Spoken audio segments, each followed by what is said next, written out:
Altında bir aksiyaya start verildi. Bu haqda sizə xəbər vermişdik. Üzeyir Hacıbəylinin 130 illik yubileyinə həsr olunub bu aksiya və Bakının 2 metro stansiyasında metro istifadəçiləri klasik musiqi, muğam dinləmə imkanı əldə edirlər. Özü canlı və əməkdaşımız bax oradan maraqlı bir material hazırlayıb. Bu bölgələrdə yaşayan vətəndaşlarımız üçün bu materialın xüsusi əhəmiyyəti var. Bunu çox gözəl başa düşürük. İzləyin.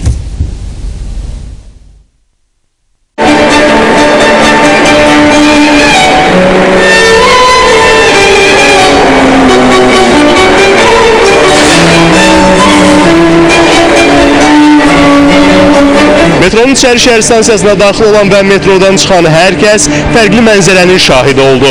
Metronun çıxışında dahi bəstəkar Üzeyir Hacıbəyovun və dünya musiqisinin inciləri 4 nəfərdən ibarət canlı orkestr tərəfindən səsləndirilir. Layihə dahi bəstəkar Üzeyir Hacıbəyovun 130 illik yubiley tədbirləri çərçivəsində baş tutur və ilin sonuna qədər davam edəcək. Yəni metronun İçəri şəhər və 28 may stansiyalarında hər kəs canlı olaraq Üzeyir Hacıbəyovun və digər klassik musiqiləri dinləyə biləcəklər.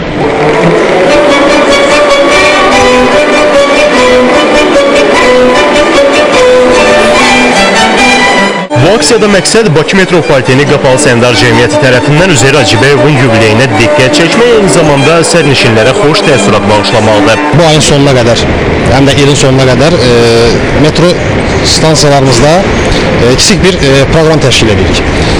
Milli Konservatoriyanın və eyni zamanda Musiqi Akademiyasının məzun və tələbələrindən ibarət 2 qrup çıxış edəcək. Deməli, həftənin 5-ci günləri 28 may stansiyasında, şənbə günləri isə İçəri şəhər stansiyasında isimli kvartet klassik musiqilərimizdən Üzeyir Hacıbəyovun əsərlərindən ibarət mahnılar ifadə edəcəklər. Bakı metrosundan istifadə edən sərnişinlər musiqi səslərini eşidər-eşitməz ayaq saxlayıb canlı musiqinin dinləməkdən zövq alırlar. Onlar bu layihənin dahi bəstəkarın ümumilikdə Azərbaycan musiqisinin təbliği baxımından əhəmiyyətli olduğunu fikirlədilər. Çox xoşuma gəldi, çox bəyəndim. Adamda belə qeyri-adi hisslər yarattı, birbaşa elə bir yorğunluğum çıxdı, çox həzz aldım. Düşünürdünüz ki, metrodan nə vaxtsa belə canlı musiqi səsləri? Doğrudan heç gözləməzdim, mənim üçün lap gözlənilməz oldu, çox sevindim. Gözləmirdim, amma ilk dəfə oldu bu, çox yaxşı bir fikir idi. Təşəkkür edirəm. Daha sonra muğam triosu sərnişinlərin qarşısına çıxaraq onlara Azərbaycan xalq musiqilərini fərqli məkanda dinləmə imkanı yaratdılar.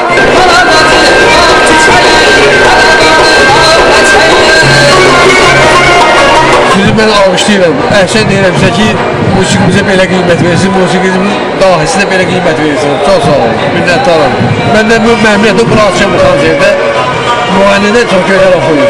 Musiqi həm də bir dəyərdir. Dəyərlərə qiymət verəndə isə daha dəyərli olur. Mənsub olduğumuz hər bir şeyə sahib çıxaq ki, kimsə onlara əl uzatmaq fikrinə düşməsin.